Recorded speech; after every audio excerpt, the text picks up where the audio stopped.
It meant something different to everyone, but gave them a warm, nostalgic glow. Throughout the election, his campaign was dogged with many problems. His debate performances were poor, but he lost most support with the release of a controversial tape where he spoke about how he would sexually assault women and get away with it. When you're a star, they let you do it. You can do anything. Whatever you want. Grab them by the you can do anything. But in the end, more people wanted Trump with all his flaws, with all his bombast and anger. This was more than just a protest vote.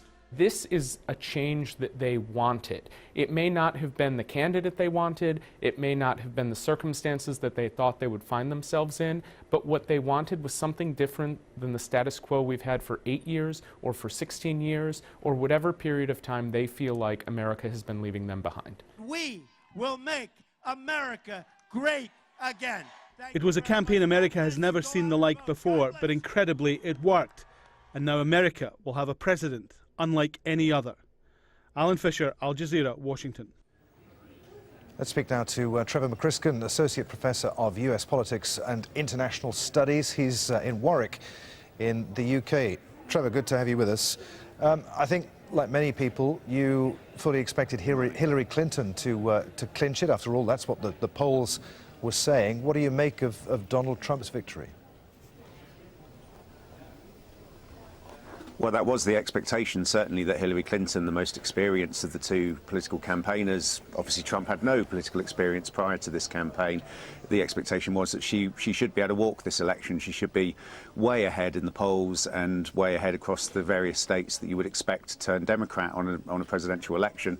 Trump has completely undercut that, particularly in the Midwest, and he's done so, as your report suggested, I think, largely by tapping into that anti-establishment anger toward the political elite that Hillary Clinton is seen to personify, and also to really tap into the wants and needs of particularly white working class male voters, but also the women in those families, despite all the really negative things that he was saying on the campaign trail.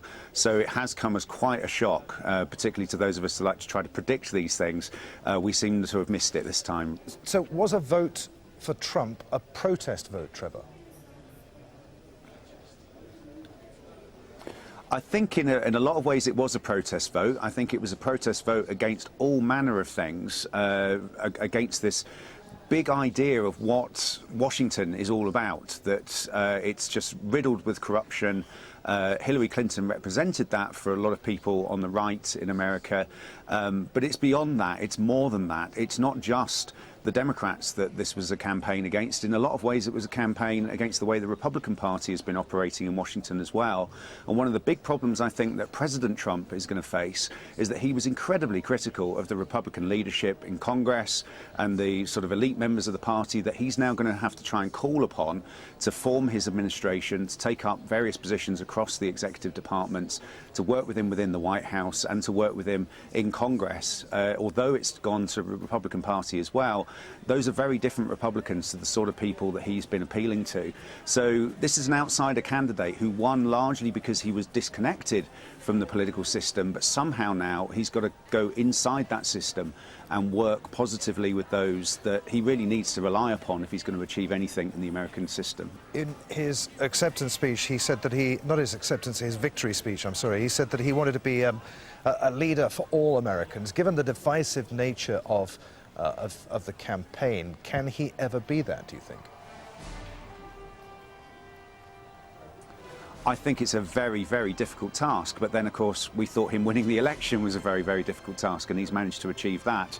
And so it might well be that somehow he changes greatly from that very divisive, very bombastic, very bullish character that we saw, who deeply offended all sorts of Americans, including people within his own party, on that campaign trail. But once he now is going to become president, could he take what he's begun in that victory speech that we heard earlier today, could he take that into the White House and be a more open, a more careful, more diplomatic individual?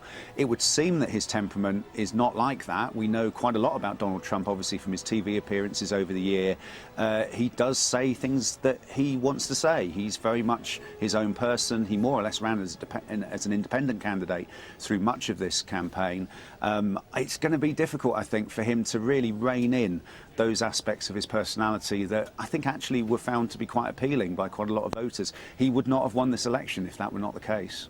Trevor, good to talk to you. Many thanks indeed. Trevor McCrisken there, Associate Professor of US Politics and International Studies at Warwick University. Well, a stunning loss by